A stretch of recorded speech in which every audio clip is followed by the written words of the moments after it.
All right, at this time I'm going to ask folks to go ahead and have a seat. Now, this is intended, as it was listed in the bill, to be coffee and conversation, so it is intended to be informal.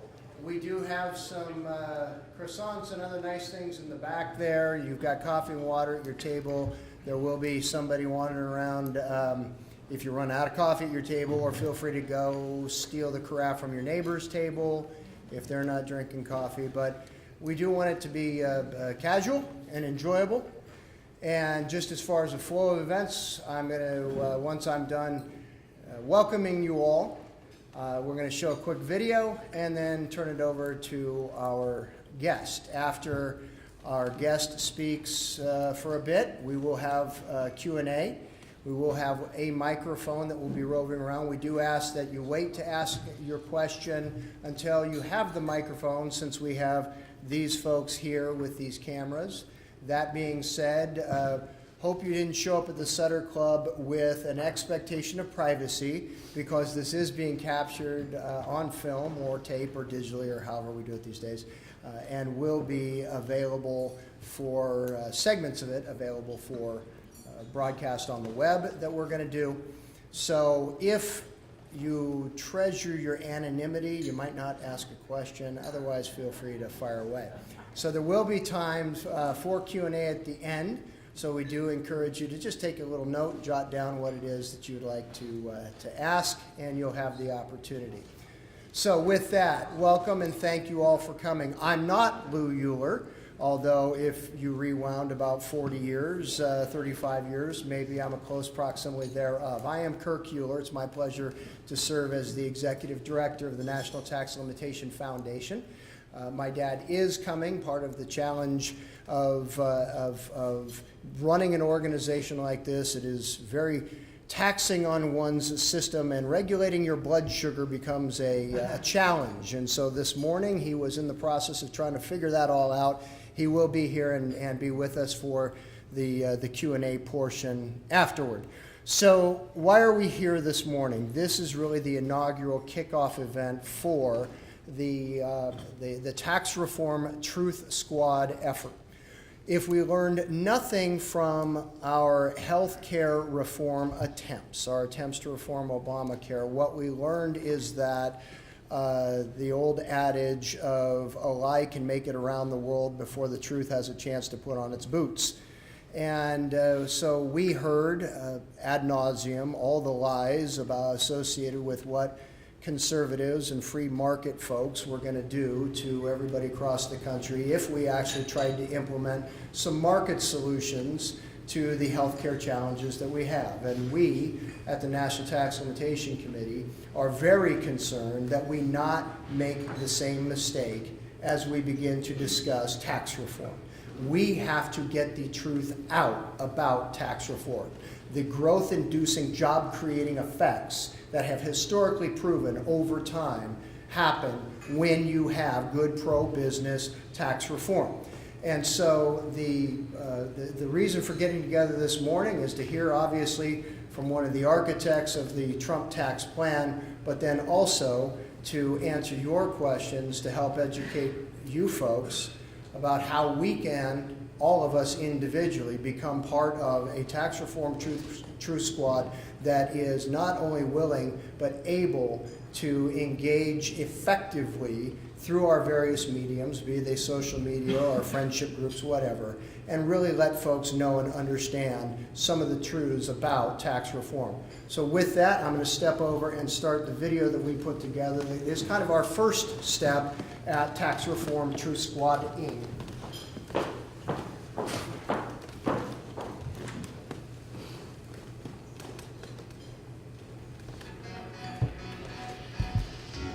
So let's say a company paid $1 million in taxes under the current plan, but under the new plan, they'll pay only $850,000 in taxes.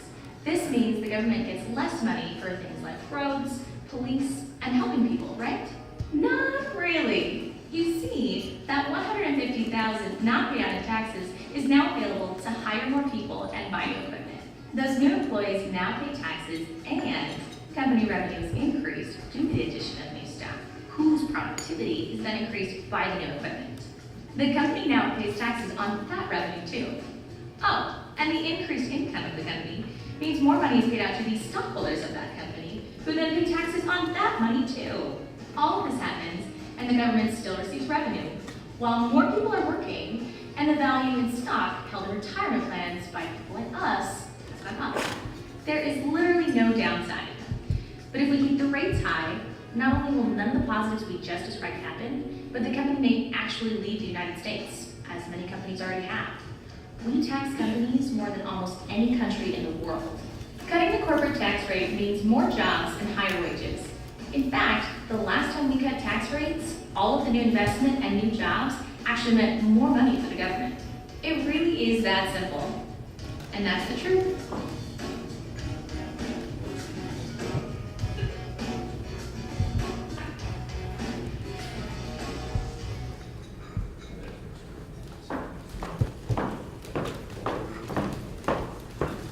As you can see, very brief, very pointed, very effective. Keep it simple, but communicate the message. Tax reform does work to the advantage of all of us. With that, it's my pleasure to introduce Stephen Moore. Stephen, of course, one of the architects of the Trump administration's tax reform plan, which has been working, and Congressman McClintock, I'm sure will have a chance to speak to this in a bit, has been working very effectively with both the House and the Senate on crafting tax reform that can pass both houses, again, learning from what we just went through on health care. Mr. Moore is a senior economist and writer for the Wall Street Journal's editorial page and a member of the editorial board. He's an economic commentator for CNBC, where he appears a couple times a week. From 1999 to 2004, he served as the founder and president of the Club for Growth, obviously a very effective organization dedicated to helping elect free market tax-cutting candidates to Congress. He's served as a senior economist at the Joint Economic Committee under former Chairman Dick Armey of Texas. He advised Mr. Armey on budget, tax, and competitiveness issues. He was an architect of the Army flat tax proposal. From 83 through 87, he served as the Grover M. Herman Fellow in Budgetary Affairs at the Heritage Foundation and worked for 2 presidential commissions. As we introduced Mr. Moore this morning, he wanted to make sure to end all of the confusion. No, he is not Michael Moore's brother. With that, Stephen Moore. Good morning, folks. It's a privilege to be in Sacramento. I've been, Lou, by the way, love what you guys do at NPLC. Fantastic group. I think I've known your dad for almost 35 years, so he has been one of the great conservative icons in our country. The Reagan Revolution would not have happened without your dad, so he is an amazing man, and the fact that he's still just churning it out, after, for him, 40 or 50 years is just an amazing thing. He should win a Congressional Medal of Honor, seriously. So thank you for all you guys do. You make a big difference. And my gosh, I'm here with one of my favorite congressmen in Congress. Tom, I don't know if you're my favorite, but you're in the top 4 out of 435. So you're in the top 1%. Amazing man who is so principled. And for what you do, I just want to say thank you. You're tireless. And it can be a lonely job being a Republican in California, but thank you for your great leadership. So, we started, I've had a great week. My family and I, we came out, we flew into LA, and then we went to Malibu and had a great time at the beach there, and then we went on from Malibu and we went to Monterey and Carmel, and we spent a few days there, and then I had actually, to back up, the weekend we were in Santa Barbara because I spoke at the Reagan Ranch, which was a real thrill for me. And how many of you have been to the Reagan Ranch? If you haven't been there, it's an amazing experience to just see, revive, your memory of what a great president Ronald Reagan was. So I had a great time there, and then we went, up the coast, and then we went up to San Francisco, and then I've spent the last few days in Lake Tahoe and now here in Sacramento. And this is an amazing state. It is a slice of heaven. I don't think there's anywhere on the planet that's more beautiful than the great state of California. And the people we've met have been just amazing as well. So it is a great state. It's just the politicians are screwing it up, in Sacramento. And so hopefully that can be rectified, because this is a state that has unlimited potential. So just a couple quick things before I talk about tax policy. I've been asked, for the last year and a half, how is it that I got to work with Donald Trump in the first place? And, why did Larry Kudlow, you all know Larry Kudlow, he's a, economist, you know him, I'm sure, Tom, very well. He and I were asked by Trump about 18 months ago to join his campaign. And, I think a lot about what went on, because it's really a pretty remarkable thing. I mean, remember, at that time, there were, 15 Republicans running for the presidency. And it was an amazing field of people. I mean, Jeb Bush, who was one of the great governors of Florida ever, and a great man. And you had Marco Rubio, and you had Rand Paul, and you had John Kasich, the governor of Ohio, and Scott Walker, the amazing governor of Wisconsin. So it was an incredible field it was the A-team, right, of talented Republicans. And it was funny because I knew 14 of the 15 candidates who were running for president. I had met all of them. The only one I had never met was Donald Trump. And, I'll never forget this, and I think it is relevant to what's going on today, that, by the way, I had originally signed on with Rand Paul, because I'm a libertarian. I don't know how well you know Rand, but I love Rand. I love what he stands for. Great man. And, so I originally signed up with Rand, and I was never under the illusion that Rand was going to win, but I thought he would probably be the second or third, one of the last two or three standing, just like his dad had been.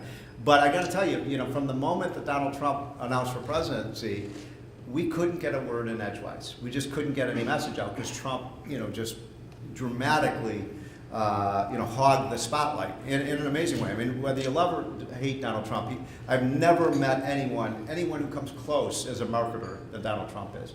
From the day he announced he was running for president to the day he was elected, he was on the front page of every newspaper every single day. Every single day. And so anyway, I knew something was going on with Trump. I didn't, I thought it was kind of a joke when he first announced he was running for president. And I went to one of his rallies, because he'd asked Corey Lewandowski, who ran the Trump campaign at that time, had asked me to come and meet with Trump. And he said, go to one of his rallies, and then afterwards you can have some time with Trump. How many of you have ever been to a Trump rally? Have you any, you're here in California, so he didn't come out here a lot. But the Trump rallies were amazing political and cultural events. And I showed up at this one, and again, this was early in his run for presidency. I had no idea what to expect, and I showed up about an hour or so before he did. A lot of his events, his rallies, were at airports. He'd fly in and he'd do them right at the tarmac. And he was in Dallas Love Field, and I went over to this little tarmac where he was having the event. And I had no idea what to expect. And I drive up, and there are 5,000 people there. And what was so interesting to me, Tom, was because I got there long before Trump did, I just went out and started talking to the people, who were there, just to find out what motivated them to come and see a politician running for president, and spending, a lot of these people had been there 6-8 hours waiting for Trump. And it was so interesting to me. I mean, it was really, for me, a political epiphany, I have to say. I started talking to these people, and the people that I met, it was the classic kind of demographic group that voted for Donald Trump. Bus drivers, school teachers, construction workers, a lot of veterans, a lot of, there were probably 300 motorcycles parked on the side of the thing. Trump dominated the biker vote, right? And these were working class, by the way, there were a surprising, all the rallies I went to, you would be surprised how many blacks and Hispanics were in that audience. For those who think that Donald Trump is a racist, boy, he really attracted a lot of minority voters. And when I asked them, why are you here, they almost all gave me the same answer. We want someone who will rattle the cages in Washington. We want somebody who will shake things up.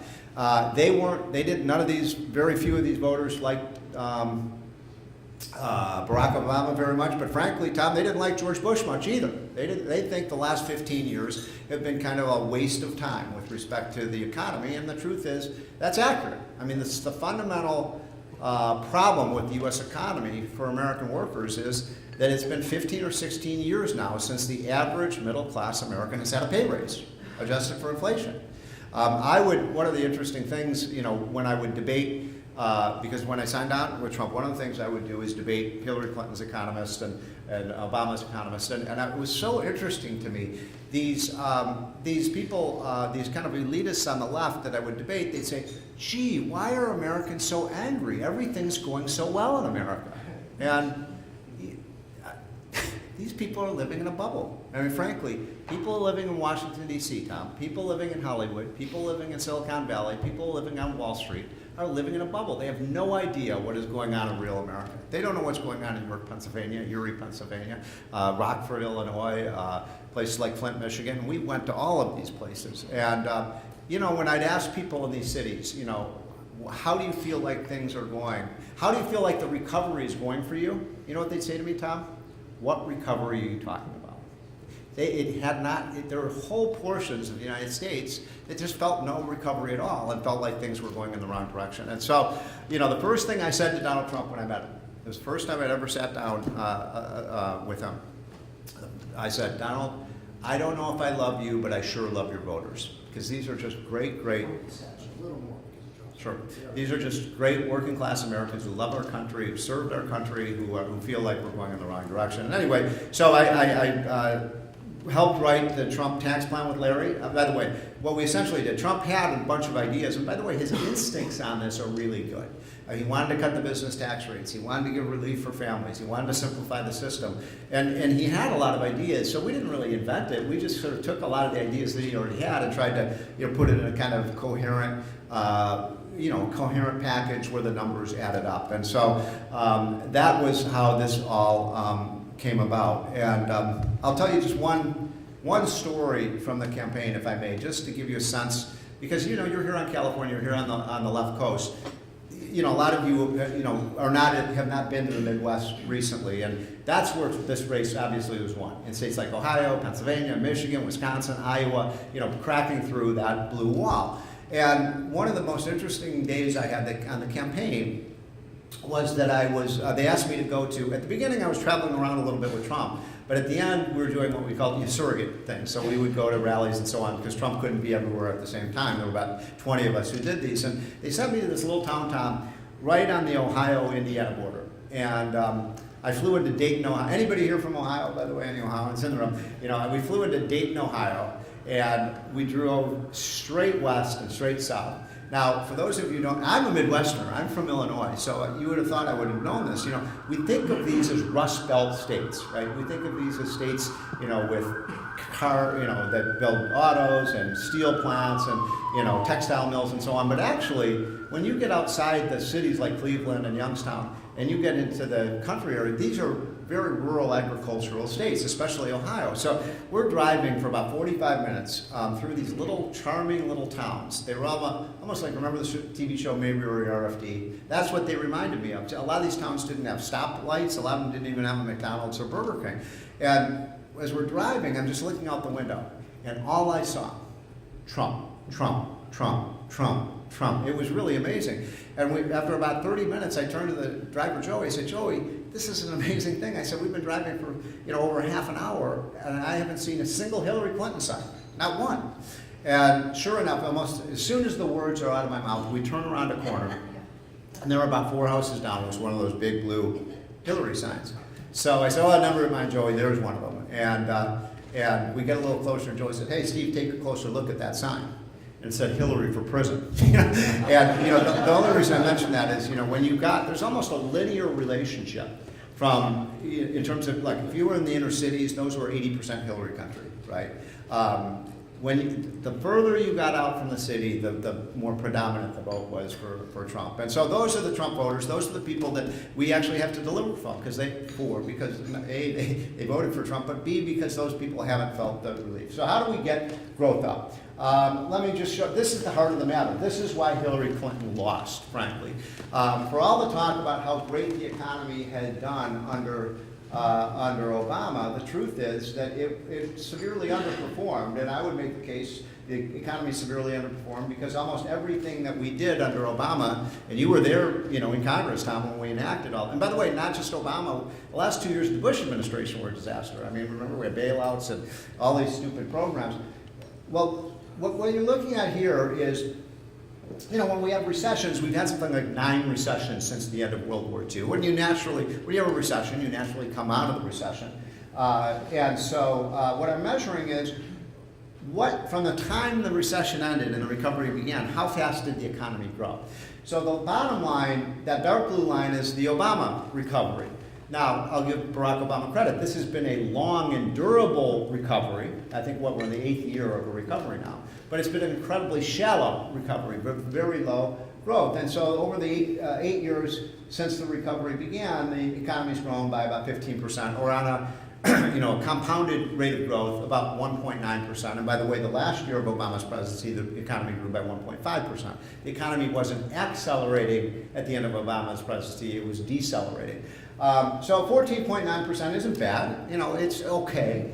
But if you look at that light blue line, that's the pace of growth of the economy during the average recovery. From the average recovery from the other 9 recessions. You can see that the growth rate under Obama was only about a little bit more than half of what it was during a normal recovery. And then, this irritates some of my liberal friends, but I love to compare the Reagan recovery with the Obama recovery. And I think this is an apt comparison for a number of reasons. Number one, when Ronald Reagan and Barack Obama had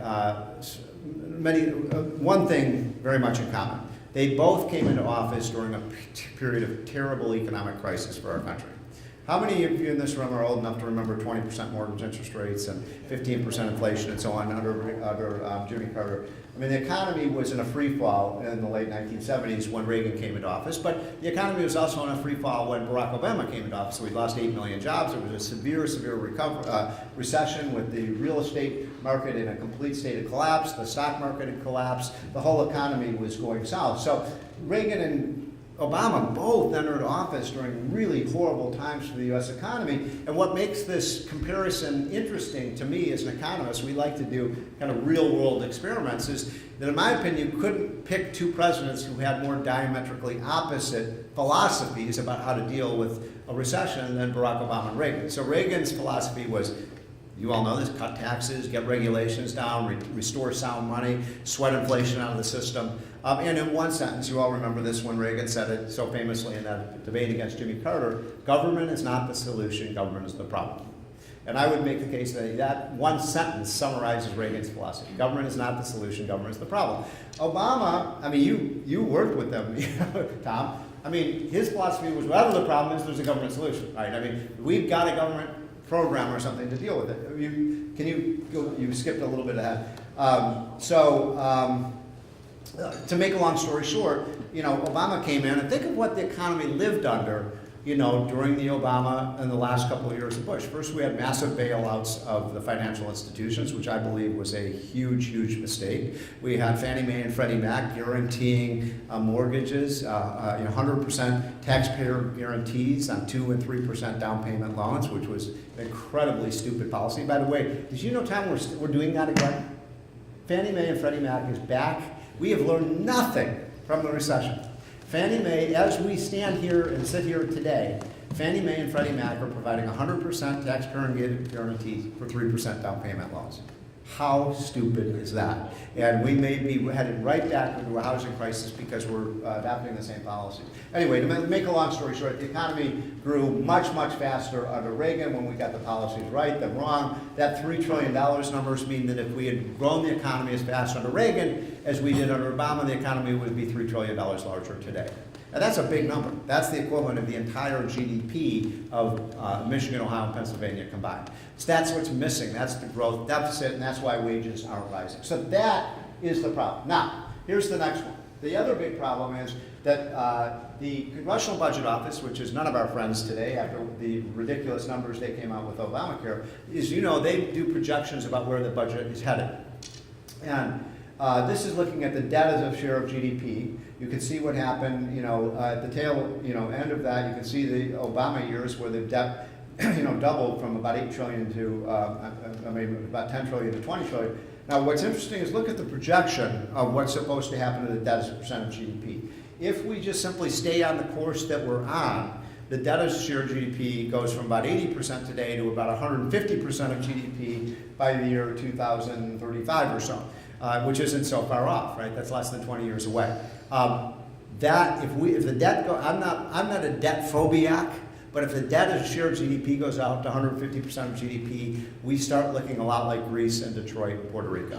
I mean, it's that simple. We do enter a debt crisis. Now, what is driving that, obviously, is a lot of the program expansions like the entitlements, but the other thing that's driving those lousy numbers is that the CBO is projecting that the growth rate of the U.S. economy over the next 25 years is going to be exactly what it was under Obama, about 1.8 or 1.9%.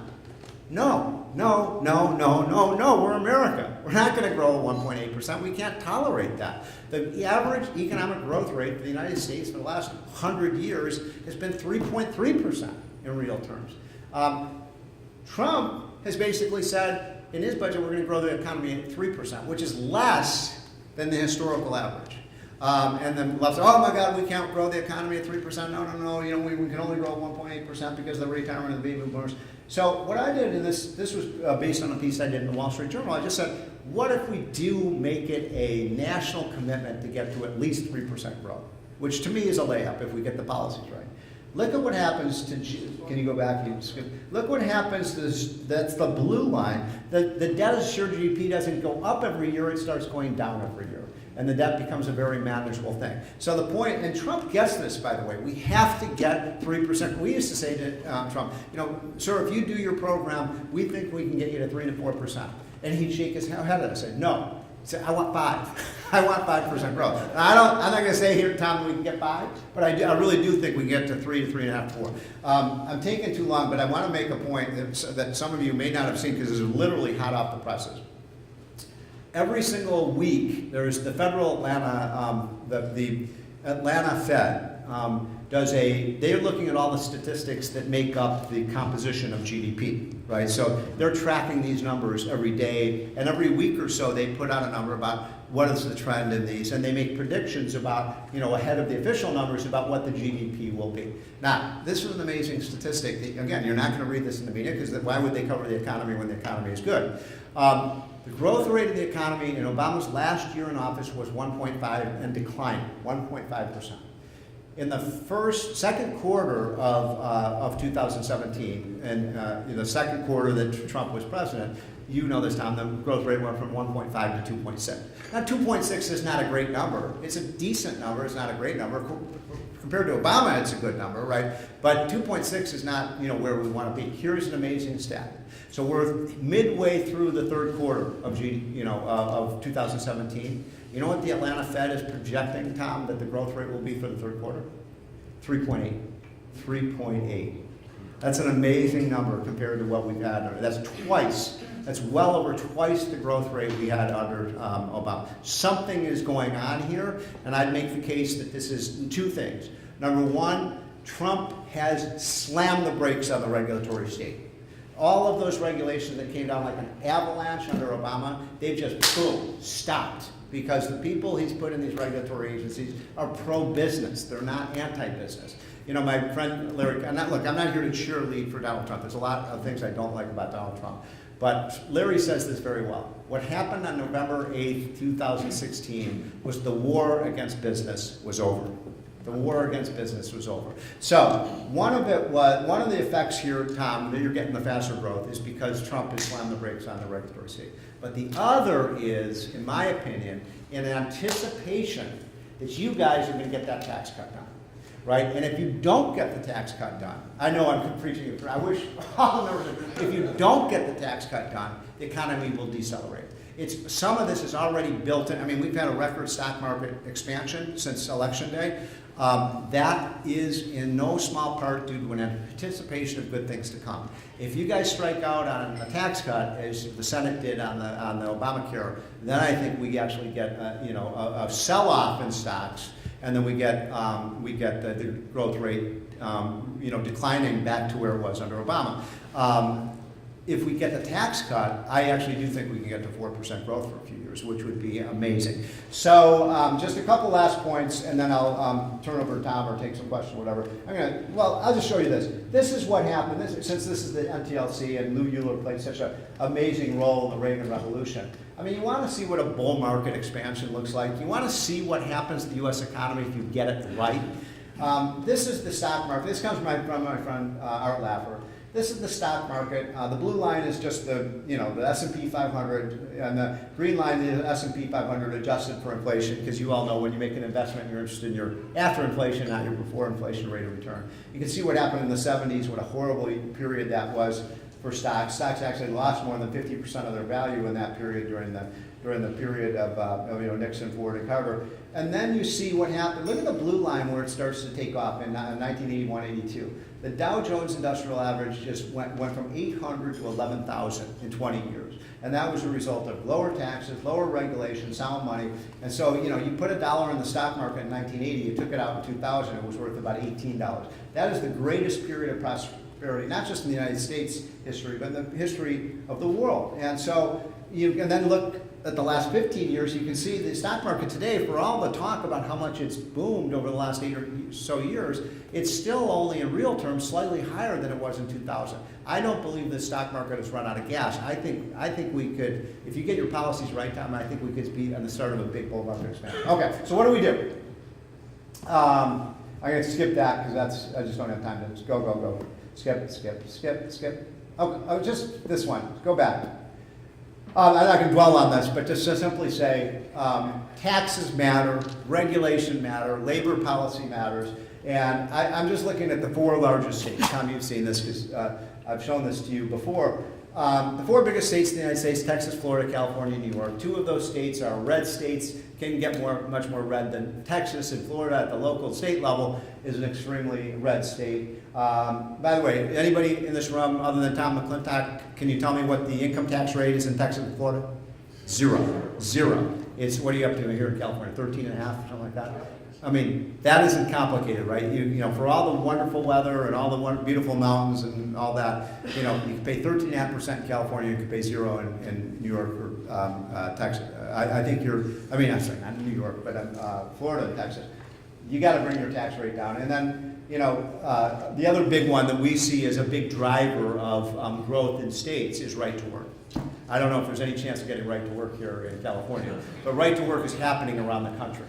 California may be the last domino to fall. We've seen Wisconsin, Michigan, West Virginia, Kentucky. We're now 27 right-to-work states. We've had 5 in just the last 6 years that are becoming right-to-work. That's where the jobs and factories and businesses are moving to. But what's so interesting about this chart is this is looking at domestic migration over the last 10 years. For the first time in American history, over the last 10 or 15 years, more Americans have left California than come into California. Did you know that, by the way? That's amazing. I mean, how does that happen? People aren't going west anymore, and people are leaving California, and it's, so you had 1 million, I can't quite read that, 1.3 is that, and 1.1 million more Americans left California than came. Now that doesn't count immigration. You still have population growth because you have a lot of immigrants from other countries.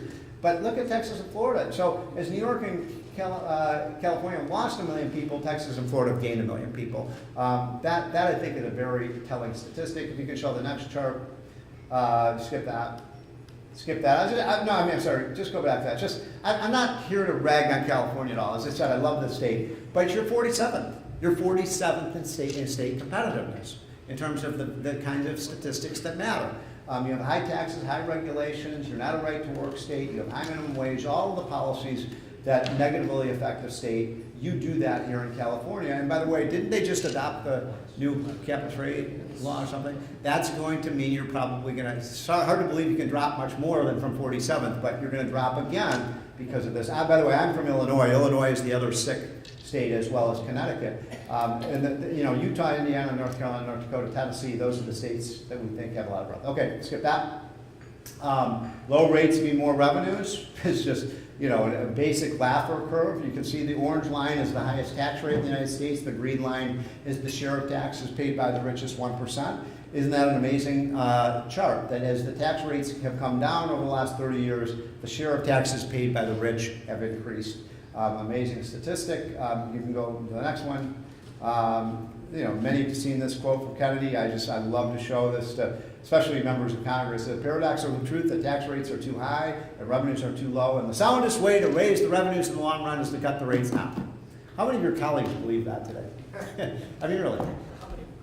Yeah, exactly. Not even that many Republicans believe it, but it is true. Kennedy proved it to be true. Reagan proved it to be true, and Trump will as well. The next chart, and okay. So I'm going to kind of end on this because I've used too much of your time already. This is the heart of the matter. This is why we've got to do the Trump tax cut. And by the way, the essence of the Trump tax cut is to cut our business taxes because Reagan in large part fixed the biggest problems with our individual tax system, bringing those rates down from 70 to about 30%. And they've gone up a little bit, and it's still a problem. We have to simplify. But the biggest dysfunction in our tax system is clearly on the business side today. So what you're looking at here, that dotted line, that black dotted line on the top, that's the U.S.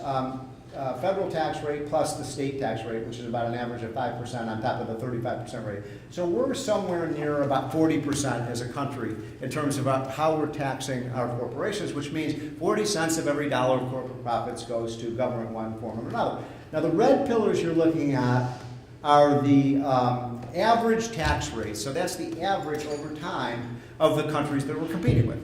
Germany, France, Spain, Italy, Australia, Ireland, Canada, all of these countries that have that we are major competitors with in the global economy. And what you're looking at over time, obviously, that starts in 1990, goes through 2015 or 16, is that the rest of the world has been engaged in Reaganomics, right? They're cutting their tax rates to become more competitive. And frankly, one of the reasons they're cutting their tax rates is so they can take jobs out of the United States and move them to Australia or Canada or other places. You've all heard about this term of inversions. These are American companies that are effectively renouncing the U.S. citizenship and going to Canada and these other. By the way, anybody in this room know which country of all the major industrial countries has the lowest corporate tax rate? Anybody know? Ireland. Ireland's at 12.5%. I was in Dublin last summer. Every other company I saw was an American company that moved to Ireland. People don't think tax rates matter. They matter a whole hell of a lot. So we're at 12.5%. I mean, Ireland's at 12.5%. We're at 40%. You're providing an incentive for these companies to leave. The rest of the world now is at somewhere close to 20%. France just announced they're going to do a corporate tax cut. So what's wrong with this picture? The United States has a higher business tax rate than Russia, Sweden, and Cuba. Cuba has a higher corporate tax rate than we do. I mean, what is wrong with this? The former socialist and communist countries have lower tax rates than we do. That 20% differential that you're looking at, that doesn't work anymore. I would even make the case it's unpatriotic if you're an American and you want jobs here to support a 40% tax. So to cut to the chase, we want to bring that rate down to 15%. So we go overnight from being the highest to one of the lowest countries. We'd still be a little bit above Ireland, but all the other countries we'd be lower than. That will reverse the magnetic pole, right? So instead of the jobs in factories leaving, Tom, they're coming back. They will come back. They'll come back to Pennsylvania, Ohio, Michigan, California, my home state of Illinois. It will provide a big revival. I happen to think the tax cut will pay for itself. I'm going to simply stop there then and say we've got to get this tax cut done. You've got, when do you guys come back? Right after Labor Day? And that gives you, I don't know how many days, that gives you, but probably 35 legislative days. Please get this done. I know the House is not the problem. You'll get something really good. Paul Ryan and who's the gentleman who's running the Ways and Means? Yeah, fantastic guy. He's got exactly the right outlook. We'll get it through the House. It's still just a matter of math. Can we get 52 Republicans? Because do you think there will be any Democrats in the House who will vote for a tax cut, Tom? You're starting the Q&A early. Yeah, one or two. Okay. So my only point is we only have 52 Republicans in the Senate, and we may run with the same problem we had, with how are we going to get to 50? Because Pence will provide us with the 50th vote, the 51st vote. So I'll stop there. Tom, I don't know if you have any reaction or comments, about this or whatever. I'm going to introduce Tom real quick, and then we'll let Tom say a few words. First of all, Stephen, thank you very much.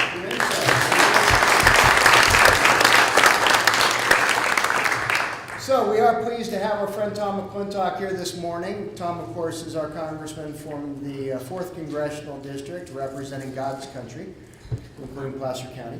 Tom was elected to Congress in 2008. In Congress, among his other responsibilities, he is a member of the House Budget Committee. His priorities as a member of the House Budget Committee are curbing unauthorized appropriations, literally hundreds of billions of dollars a year in appropriations that don't have a current authorization. Tom was also very focused on controlling mandatory spending, the entitlement spending, balancing our budget and protecting our nation's credit.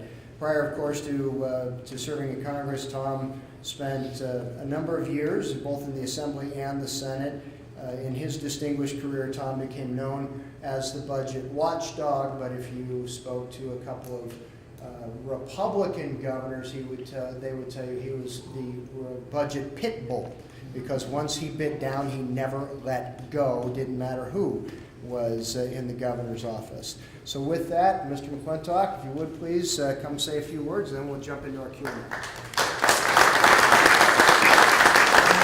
Thank you, folks. Thank you for organizing this today. One of the other things I spent my years doing is working for the National Tax Limitation Committee for a couple of years back. Well, my goodness, 20-some-odd years ago now. Long time ago. And Steve, welcome to California. Talk about bringing water to the desert. Thank you. As Steve was talking, I was reminded of two conversations I had a number of years ago that illustrate his points, I think, precisely. The first is when I met with a group of business people up in Lake Tahoe many years ago, and just to break the ice, I asked them, well, what's it like doing business in a community that's divided between two states? And one of them quickly chimed in and said, oh, it's very simple in Tahoe. On the Nevada side, they ask, how can we help you? And on the California side, they ask, how can we stop you? And the other conversation, we laugh, but it just hurts too much to cry. The other conversation was about the same period of time. This about, well, I think it was about 6 years ago. I was talking to a Chinese businessman down in L.A., and we were comparing the explosive growth rate in China and the economic stagnation in the United States. And he just says, well, you Americans, you have an export-import problem. And I said, what do you mean by that? And he said, oh, for the last 30 years, you've been exporting capitalism and importing socialism. And that's the crux of the matter. And this is critically important for our country. I think that the most important mandate given to this administration and this Congress is to revive our economy. And our success or failure will largely be determined on achieving this objective. It's going to be judged not by the media, not by the universities, not by the political establishment or the entertainment industry. It's going to be decided by every single American in answering the famous question that Ronald Reagan posed to them in 1980 again in 1984. Are you better off today than you were 4 years ago? That's going to decide the future of our country. And in order for that answer to be a resounding yes, our economic reforms are going to have to be enacted this year for them to have time to improve the economy and most importantly, the daily lives of individual Americans by this time next year. And the good news is, we know how to do this because, as Steve pointed out, we've done it many times before. Reagan didn't just use that line about government being the problem in a debate. He put that in his inaugural address, and it was the centerpiece of his economic policies. He rolled back the tax and regulatory burdens that were crushing the economy. He slashed the top federal income tax rate from 70% down to 28%. He cut federal spending by 1% of GDP. And he produced one of the most prolonged periods of economic expansion in our nation's history. And because of that, growth increased dramatically and our revenues actually improved dramatically. He cut the federal income tax rate by more than half and saw income tax revenues nearly double.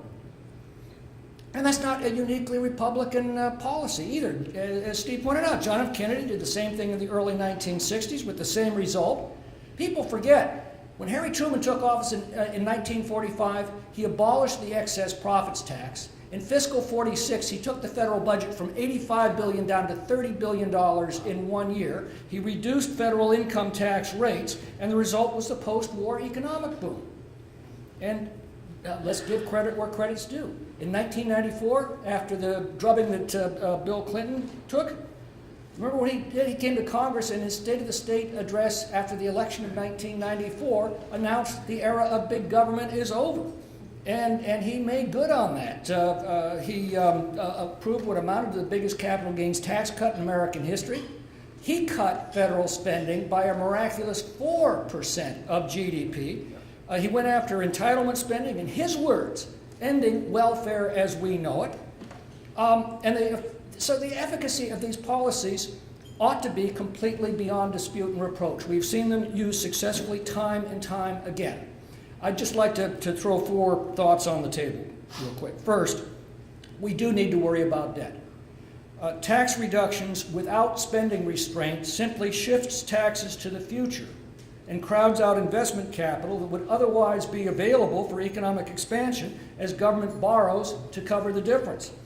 Reagan's 1% cut in spending relative to GDP still increased debt relative to GDP, but at the time our debt was only $1 trillion. Today it's over $20 trillion. Clinton cut spending by 4% of GDP, and he was successful in reducing debt relative to GDP. The budget pending before the House right now actually begins that process, but we've got a long way to go, and we can't safely count on economic growth to fully offset lost revenues. Second point, with apologies to the Clinton campaign, it's the spending stew. The European experience with austerity programs in the 1990s, I think, illustrates this very nicely. Austerity was a combination of tax increases and spending cuts. Well, those countries such as Spain and Italy and Portugal that relied on tax increases saw their economies tank. Those countries such as Sweden, Finland, Denmark, and Norway, which relied primarily on spending cuts, did very well. Between 1993 and 1997, Sweden reduced its spending from 71.5% of GDP to 51%, and economic growth rate doubled relative to the prior decade. Third point, flattening and broadening the tax base is just as important as lowering rates. The Mercatus Center at George Mason University estimates that tax compliance costs the economy over $1 trillion annually. A lot of that is capital misallocation caused by political preferences that are littering the tax code. The more we flatten and broaden the code, the fewer distortions in the flow of capital and the greater the productivity of capital allocations. Fourth and final point, lowering rates does matter. In the last 60 years, the top income tax rate's been as high as 92% and as low as 28%, but income tax revenues have stayed remarkably steady at between 13 and 20% of GDP. And in fact, some of the lowest income tax revenues came when the top rate was at its highest, and some of the highest revenues came when the top rate was quite low. But although the tax rate within this envelope has remarkably little effect on revenues relative to GDP, it has a huge impact on growth of GDP and thus the growth of total revenues. Final observation, because I know you're all asking it, well, what are the prospects of getting this done? And the good news I can offer you here is, as they say, past performance is not necessarily an indicator of future results. I am still optimistic that we'll be able to get the tax bill done this fall for 3 principal reasons. First, reconciliation was very poorly adapted for policy reform like health care, and that's how both sides got wrapped around the axle on that issue. Reconciliation, which bypasses the 60-vote cloture rule, is very well adapted for tax reform. Second, the thorniest matter that was holding up the tax discussions was the border adjustment tax. That's been dropped now from the discussion, so that obstacle's out of the way. And third and finally, this has to be done. And every one of my congressional colleagues understands it has to be done. So for that reason, I can offer what Ronald Reagan used to call cautious optimism when it comes to the future of these policies and to the future of this country. So thank you. We have another microphone sitting right here. Did that run away, disappear again? Oh, Jan has it. Okay, then I'm going to leave this one up here for you. Jan, would you bring that back here? And I'll go ahead and be the mic runner because we only have the 2 to ship. I'm going to leave this for you, gentlemen, and we're going to go ahead and open it up to your questions. Before I take the first question, though, to the point of out-migration from California about a year ago this time, one of my business partners said I've had enough in California, I'm out. We rented a U-Haul to take him up to Idaho. The one-way trip for the U-Haul from here to Idaho, 4-day rental, unlimited miles, the 1-day total, or the 4-day total for the one-way was about $1,000 to move them up. Just out of curiosity, I said, what if I rented the U-Haul up there and drove it here. $49. They basically will pay you, if you're coming into California, they'll pay you to bring a truck in because they know they're going to clip you for $1,000 taking it out. That's, people vote with their wallets. First question right here, Mr. Frost. First of all, thank you both for coming. Couldn't agree more with your scenario about what's going to happen to the stock market, the economy, if we don't get this done. I think what's driving the stock market is consumer confidence. It's at a high level, and it's based on anticipation of what's going to happen. And the businesses are anticipating that this tax reform is going to go through. They're willing to start growing their businesses. If that doesn't happen, that momentum is going to turn around. It's going to affect the stock market. It's going to affect the 2018 election. I think Trump made a mistake when he didn't go on the road and really work hard to get the health care bill through. I understand the logic. There was $1 trillion extra that could have gone into the tax reform. But my question for Stephen is, do you think Trump will go on the road and sell the tax reform bill? Because he can draw 15, 20, 30,000 people at a crack. He needs to go out and he needs to sell it. I think that was the mistake he made with health care. I think he needs to get the people behind him. Yeah, I couldn't agree more. And, do you remember, Tom, when you mentioned Reagan's tax cuts? This was before you were in Congress and before I arrived in Washington, but I do remember, Reagan had 3 addresses from the Oval Office to the nation. Because remember at that time, who was the speaker at that time? Tip O'Neill, yeah. And so Tip O'Neill was trying to block the Reagan tax cut, because at that point the Democrats ran the Congress. And every time Reagan ran into a roadblock with the Democrats in the House, he would go on national TV and he would explain to Americans very clearly what this tax cut meant for the economy and also what it meant for individual families. And every time he would do that, the Capitol would be flooded with phone calls. I remember one time he actually showed a chart. I think the first time the president actually said, here's much tax relief you get under the Republican plan, and here's how much tax relief you get under the Democratic plan. Which one you want? And the Capitol switchboards were just flooded with calls. We want the Reagan plan, not the Tip O'Neill plan.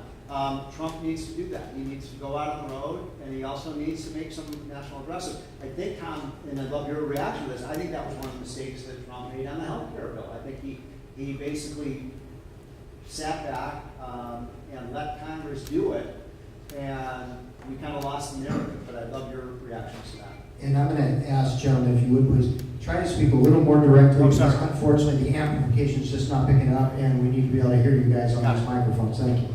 Okay, well, Michael Deaver tells the story of taking some very bad poll numbers into President Reagan on the missile defense plan, which, by the way, which the Democrats were viciously attacking. And by the way, is now what stands between us and the nuclear armed Korea.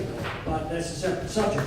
The point is, he said, Mr. President, you're going to have to drop this. I mean, these numbers are irredeemable. It's a losing proposition. It's detracting your capital from all of your other initiatives. You just have to drop it and move on. And Reagan looks at this and says, well, Michael, then that's my fault for not selling it properly to the American people. He asked for radio and television time, gave that famous presidential address, and the entire world changed. So that's I would commit that as well to Trump's attention. With respect to selling health care, yes, I don't believe that he was an effective salesman for the health care plan, but I don't think that was the principal problem. The principal problem was that the House leadership made an idiotic decision. Instead of completely repealing Obamacare and completely replacing it with all of the free market reforms that we've been advocating for 8 years, decided to cover for the Senate Republicans' bad decision not to reform their cloture rule. They said, oh, you can't send a comprehensive bill over there because it's dead on arrival. And the fact is, we couldn't have been any worse off than we are right now. But by trying to use reconciliation, which was never meant for policy reforms, it can only affect certain fiscal issues. We ended up producing this tangled, mangled wreck of a bill that we finally, in desperation, sent over to the Senate to cover for their bad decisions. I gave a speech 2 weeks after the election, and I said the single greatest obstacle to the success of this administration will be the Senate's failure to reform its cloture rule. This is not something that's been imposed on them from on high. This is a choice that they have made. It is botched up health care. It is blocking the Choice Act, which the House sent over to the Senate back in May, that rolls back the Dodd-Frank regulations that are absolutely killing our community banks. $1 trillion of regulatory relief. You probably didn't hear a word about it because it passed the House on the same day that James Comey gave testimony. What's it doing over in the Senate? Absolutely nothing. Whose fault is that? Not the Democrats who are refusing to grant closure. That fault and all the others specifically rests on the shoulders of Mitch McConnell and the Senate Republicans who have made the decision not to reform closure. Had we sent a comprehensive health care bill over to the Senate, I think one of two things would have happened. Either the 8 most vulnerable Democrats being seen by the public as the sole obstacle to health care reform would have come over to our side and joined us, or the Senate Republicans would have come to the same conclusion that they reached on the Neil Gorsuch nomination, and that is they've got to reform closure.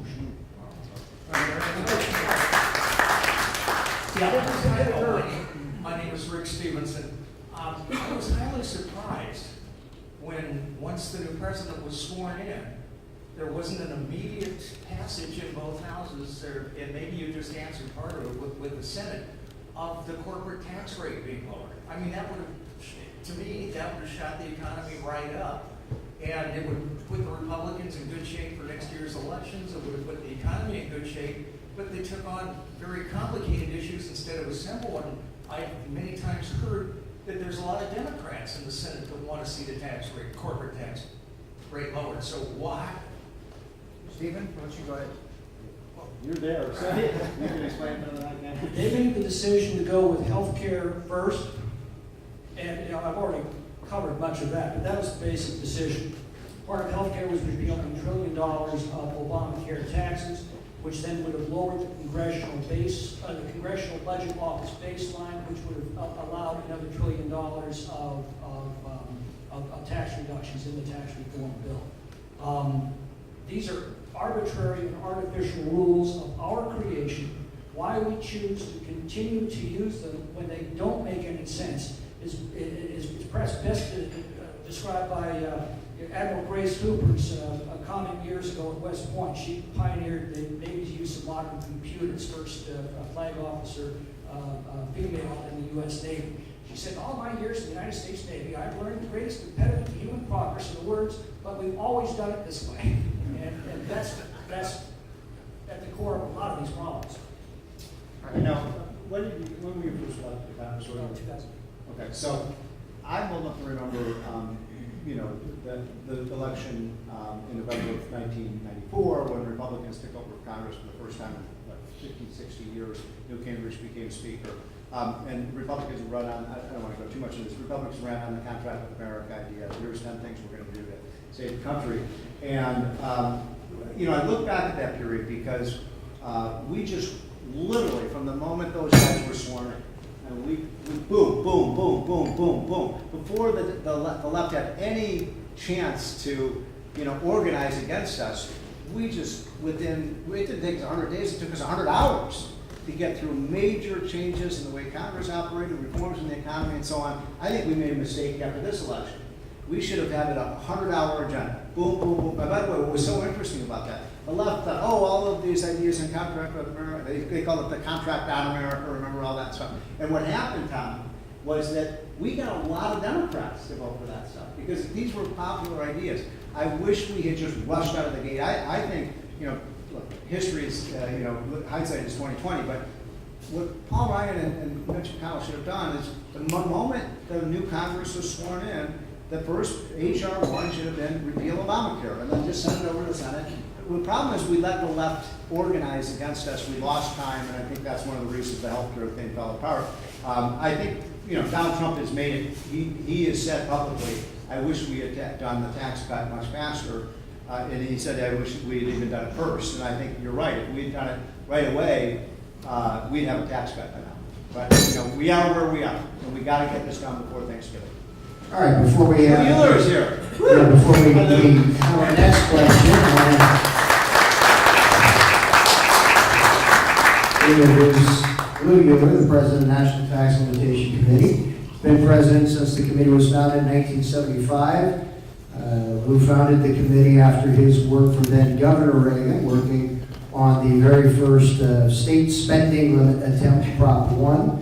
And then, as Stephen referenced earlier, Lou had an integral role working with the Reagan administration in '81, the last time we got major substantive tax reform through. And so we'll give him a chance to say a couple of words before we go back to questions. Welcome. Sorry to be so late, but looks like you had a very challenging and enjoyable opening to the discussion. Yeah. Yes. And with these guys, why, you've got the experts. We're just here to offer the creation of the Tax Reform Truth Squad. And that is really the essential element for victory. We neglected to do that for Obamacare. We didn't educate our base. And we didn't have the solidity at the grassroots level that we've needed to achieve our legislative goal. And the thought here is, with the leadership of Steve and Tom, and with the crowd there in Washington finally getting their act together, well, I think we'll achieve a major goal for America and for the world. You weren't here, but we offered you the Congressional Medal of Honor. Okay, I wanted to ask the next question. That is, Stephen, in your comments, you did hit on the corporate tax rate. I went ahead and jumped to one of your slides that I saw that I think is interesting. I'd like for our panel to discuss, beyond just the corporate rate, let's pick your top three. If you had your top three tax reform measures implemented, what would they be, and what would the ideal rate be for those particular taxes? So, Congressman McClintock, why don't we start with you down the end? You want to grab your microphone there, please. And 3 words: broaden, flatten, and lower. Those are the 3 reforms that are absolutely crucial. And as far as the corporate tax rates go, you're correct. That's been driving capital out of our country for years. A good friend of mine is a fellow named Chet Pipkin. He's the kin in Belkin Labs. Literally started it on his family kitchen table. Said the first corporate moves from the kitchen table to the garage. They moved all their manufacturing to socialist Ireland, which is now, as Steve has pointed out, a tax haven. He keeps his R&D in Southern California because he likes the weather there, but everything else has been moved. And that's a fundamental problem, and this is something we're going to be facing in California, I think, already are facing. I was told in one conversation with a business person between he and the governor a few years back, he said, well, Governor, you understand, you raised my tax, before you raised my taxes, I paid $5 million a year. Today, I don't pay you a thing. You understand how that works? And it got kind of blank look back. He says, don't think for a moment that I've deprived myself of my beautiful view of the Pacific Coast from the bluffs overlooking Orange County. I simply rearranged my schedule. Well, great point. 35% of zero is a lot less than 15% of something, right? And so we're going to get a lot of capital. Let me just do a quick survey of you all. Can you be my focus group for a minute? Because I've worked on tax reform almost as long as you have. You probably 10 or 15 years longer than I have. But so I've been involved in the flat tax. You mentioned I worked with the Army, and I helped put together you all know how many of you heard of the fair tax idea before?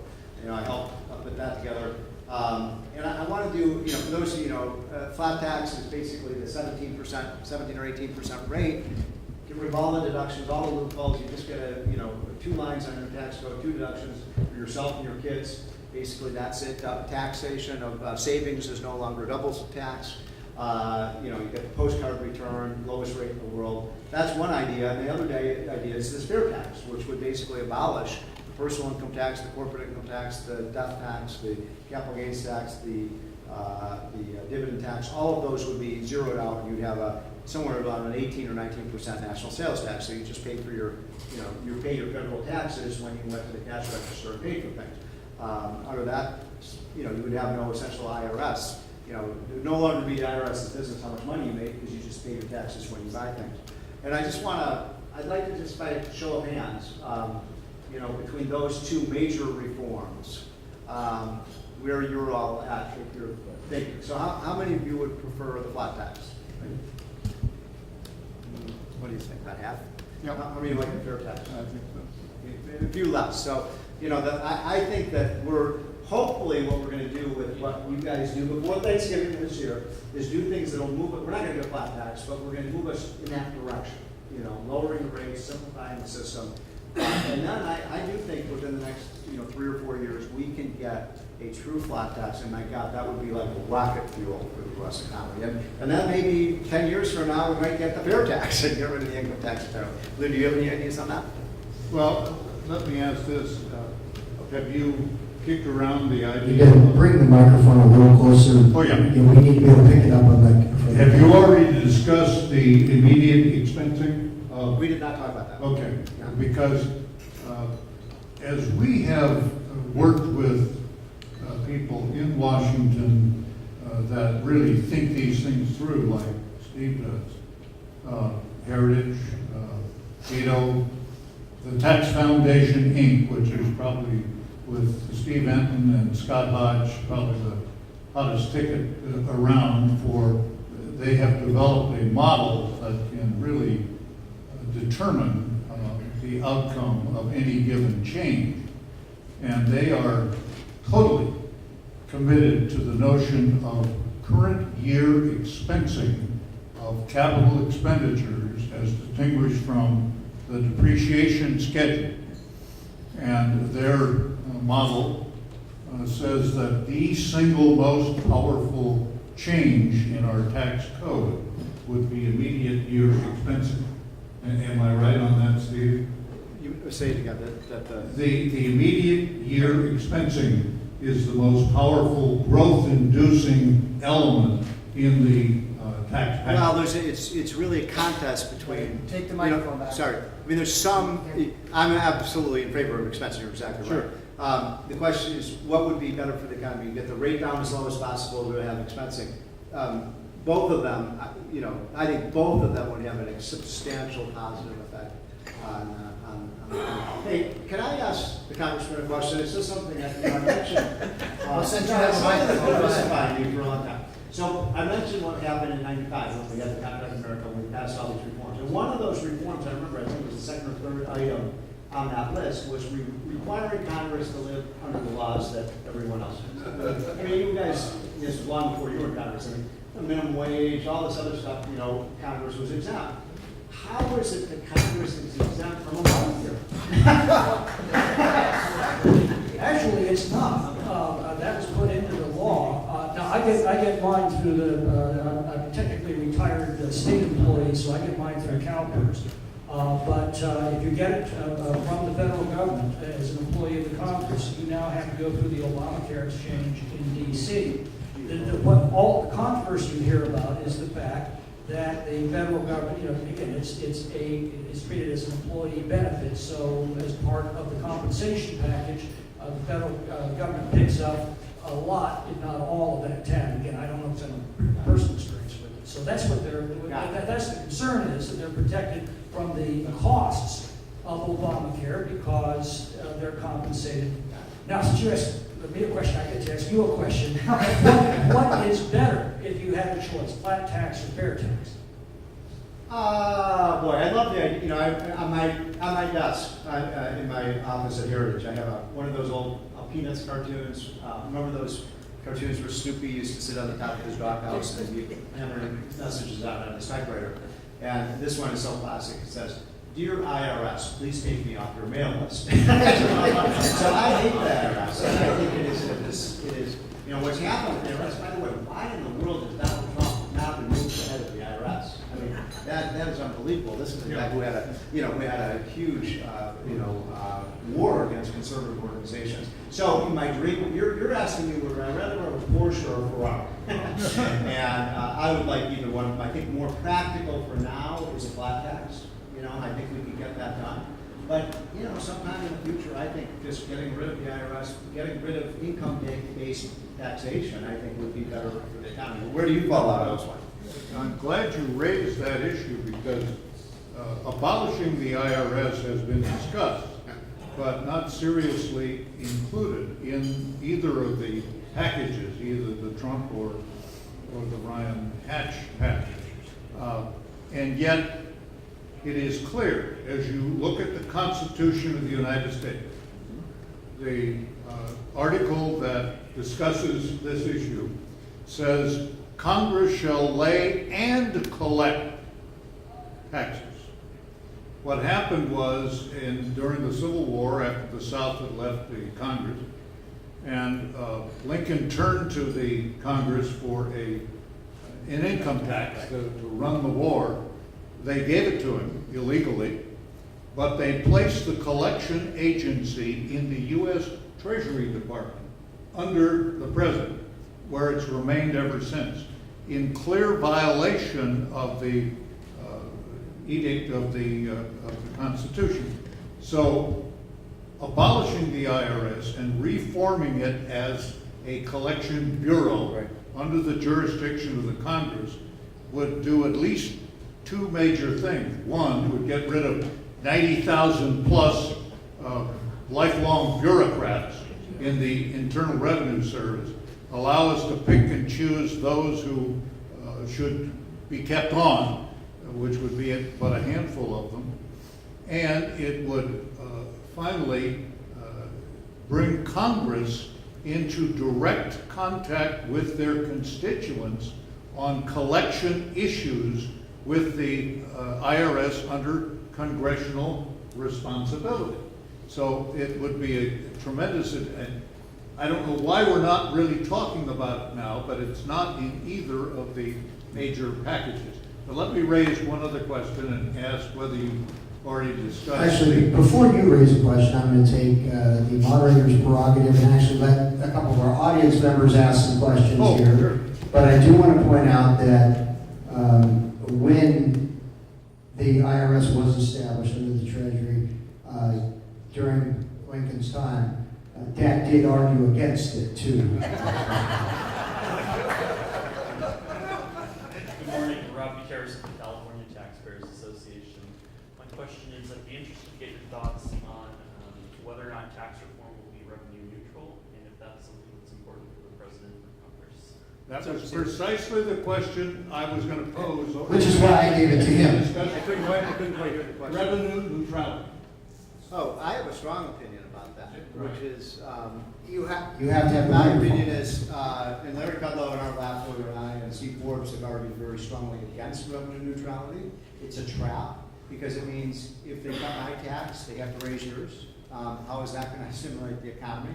I think revenue neutrality is a bad idea. I actually do believe if we cut that business tax rate, we're going to get more businesses, we're going to get more revenues for the government. You got to get I showed you got to get the growth rate up to have any chance at reducing this debt burden and the deficit. So I've argued very, very strongly against revenue neutrality. I don't know where this stands, Tom, so maybe you can fill us in, but it should be something that, if you want to compare it with, let me make one other point. If Ronald Reagan had not led with his tax cut first, remember in '81, he did the tax cut first, and then he dealt with the budget, I don't think we would have gotten the tax cut done. So I think Trump should learn from that. Get the tax cut done, and then deal with the spending problem that you talked about, Tom, to deal with you deal with the deficit through spending and economic growth.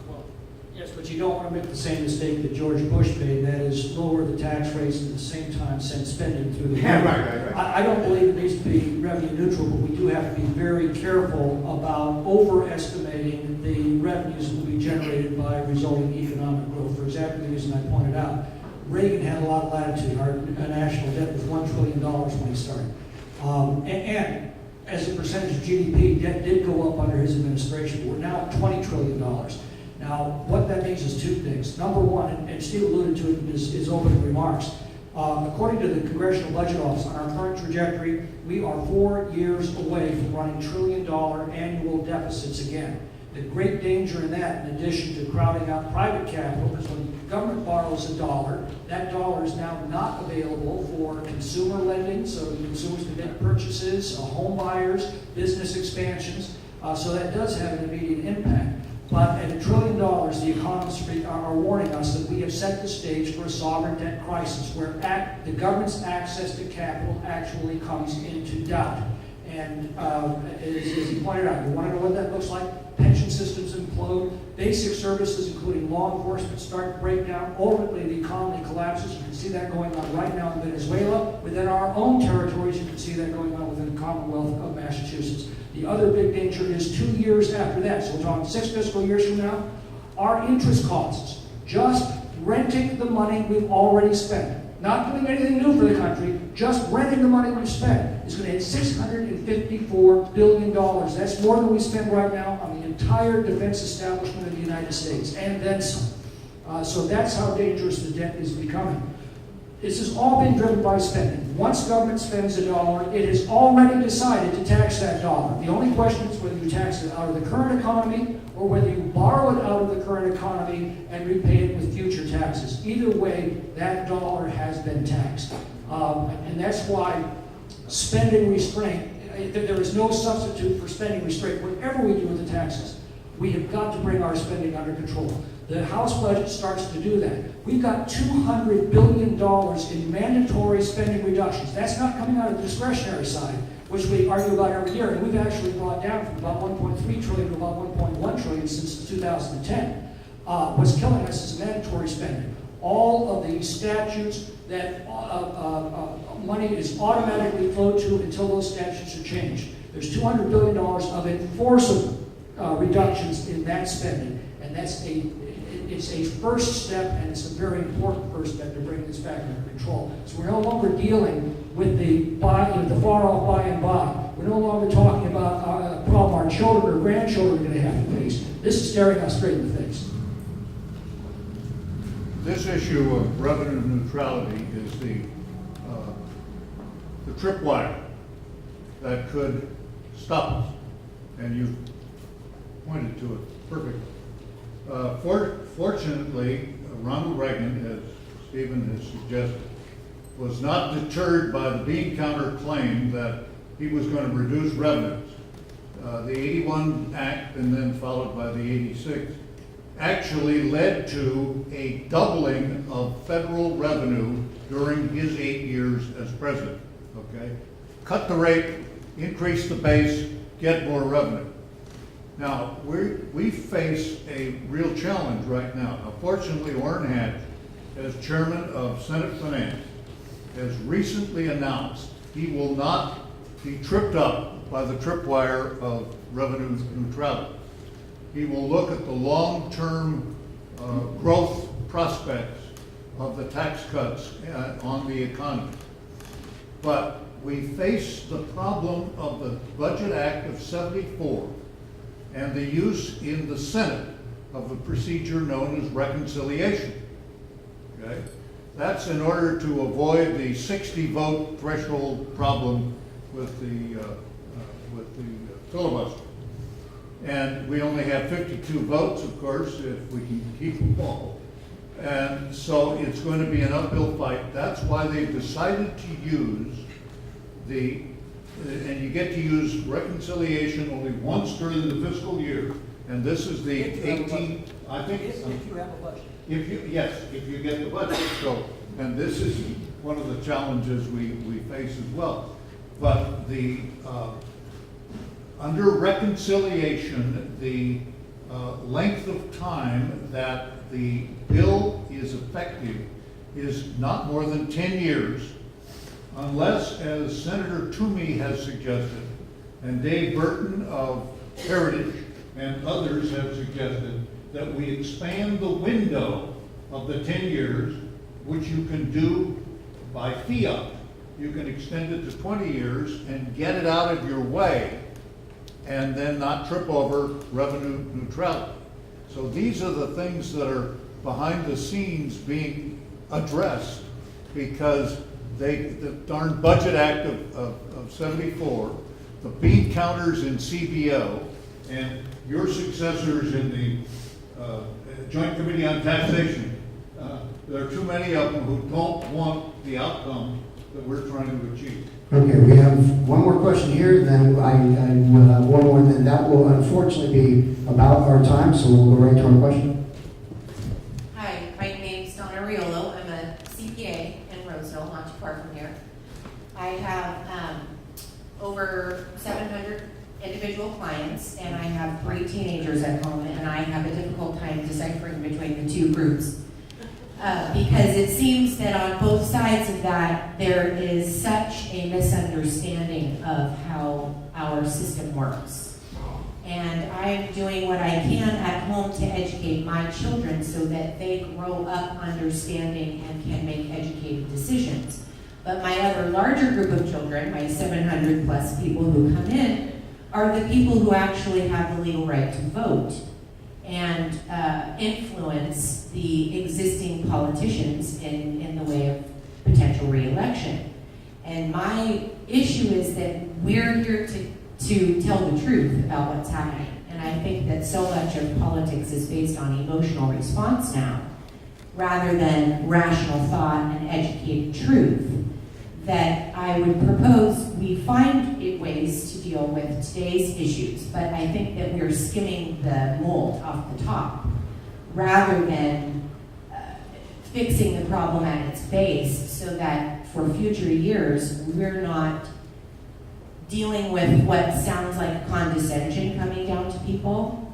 The people who come in and see me, they don't understand what they voted for, they don't understand the policies of who they voted for, they haven't read any of the information that's available to them. It's not pushed to them. And so I guess my question is, everything that you're saying right now makes perfect sense to me because I understand it. And that's fine. But the people who are pushing this and getting out into a grassroots effort, these people don't understand it.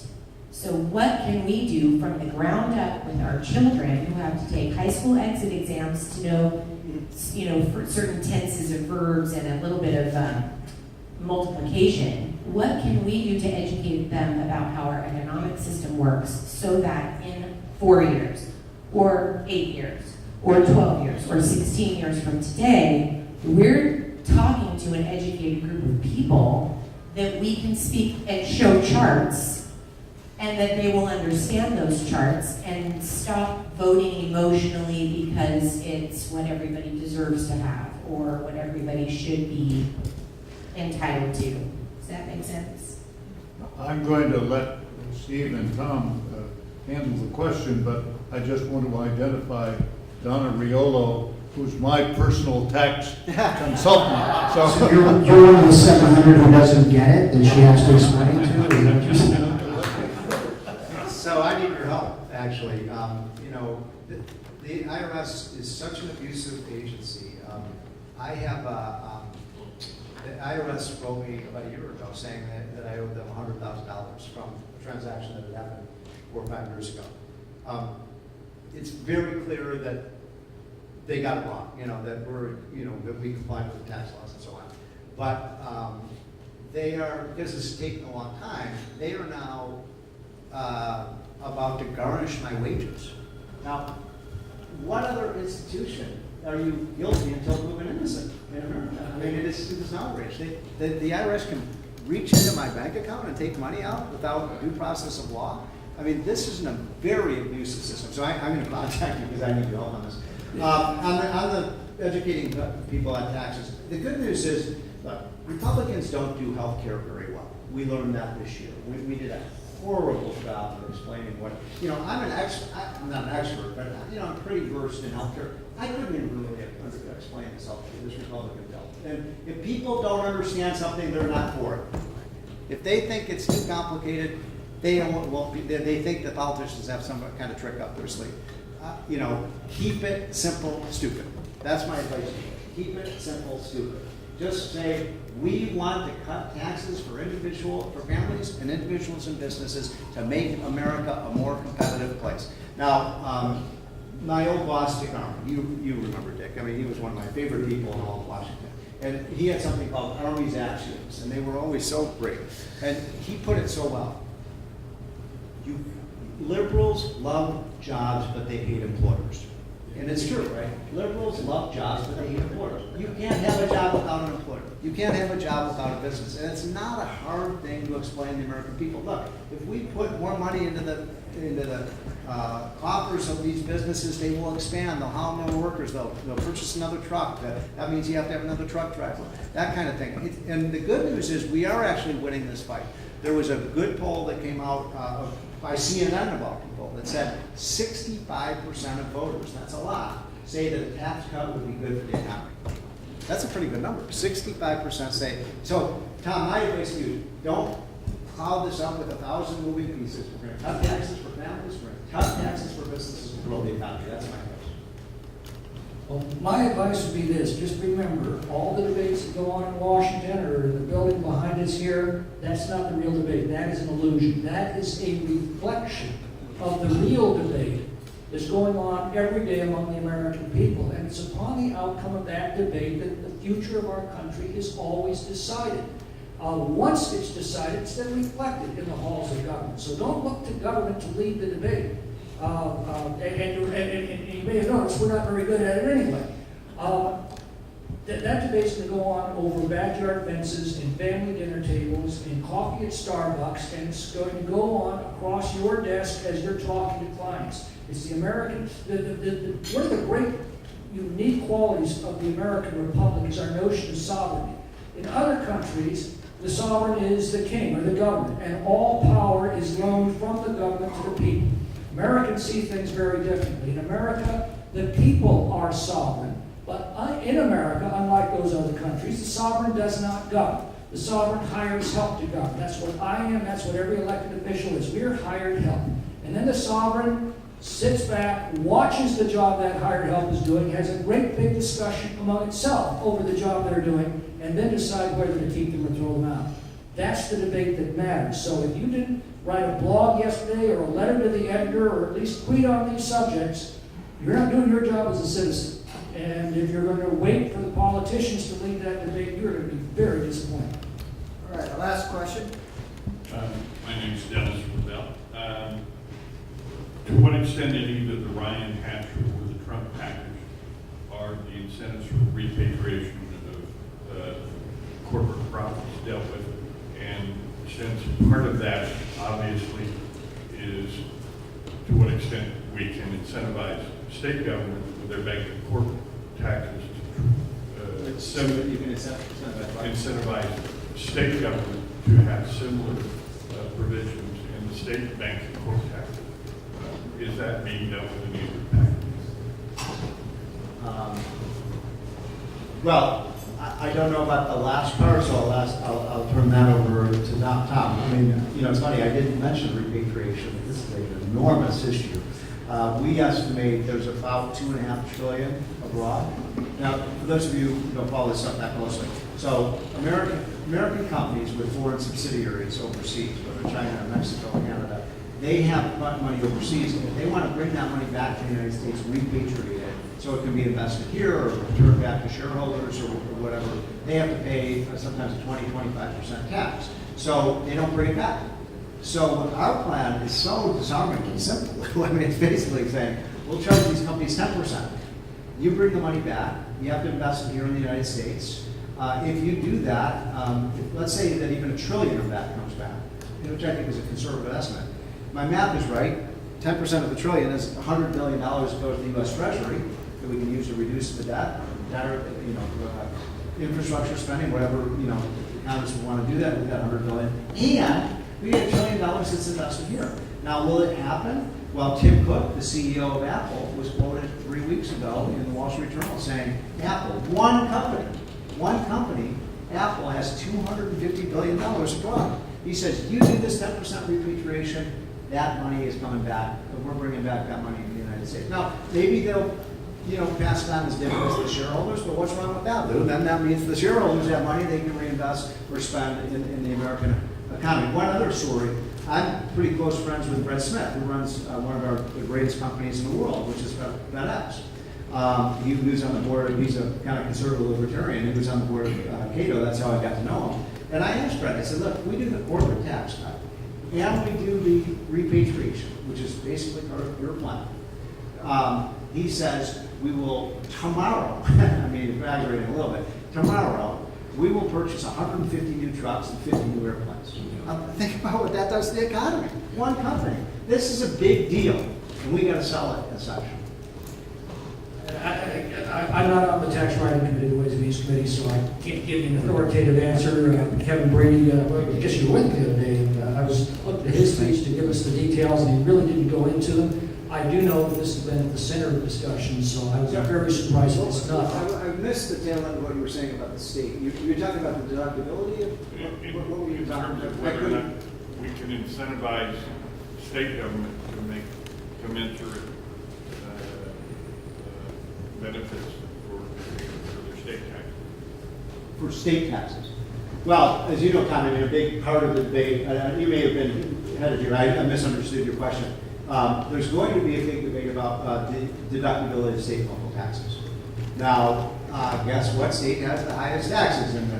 California does, and New York. And so, in my home state of Illinois, high tax state, what this, by allowing the deductibility of state and local taxes, which I think is a horrible idea. It's the first thing I'd get rid of in the tax code. There's no reason that low tax states should be subsidizing high tax states. Sure. Now, you in California may disagree with me on that because you're in a high low tax state. But if we did the federal tax cut and we got rid of the deductibility of state and local taxes, I guarantee you, California could not survive with a 13.5%. That's right. You would have to cut that rate because right now 35% of that tax is being paid for by people out of the state. And under the Trump proposal, if we can get it done, I'm skeptical we can, that would go away. And every person with an income over $500,000 would get 13.5% taken right out of their paycheck. And if I could just add, part of the plan is to double the standard deduction, which means that most Californians are not going to see a tax increase as a result of removing the deductibility of state property taxes. We've gone over our time, but I think hopefully we all learned, and I apologize for my tardiness. I want to thank Steve and Tom for their cogent approach to tax reform and for helping us in the right direction. We really appreciate it, and thank each and every one of you for coming out, taking the time to participate and learning, and please become part of our Truth Squad as we spread the truth on the need for tax reform and the details around the nation. Thank you all.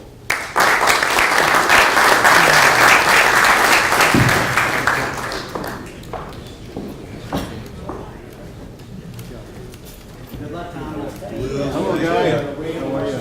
Good to see you. I want to ask a gentleman a question. I want to ask my I'm the Rico guy. Nice to meet you. You got it. This is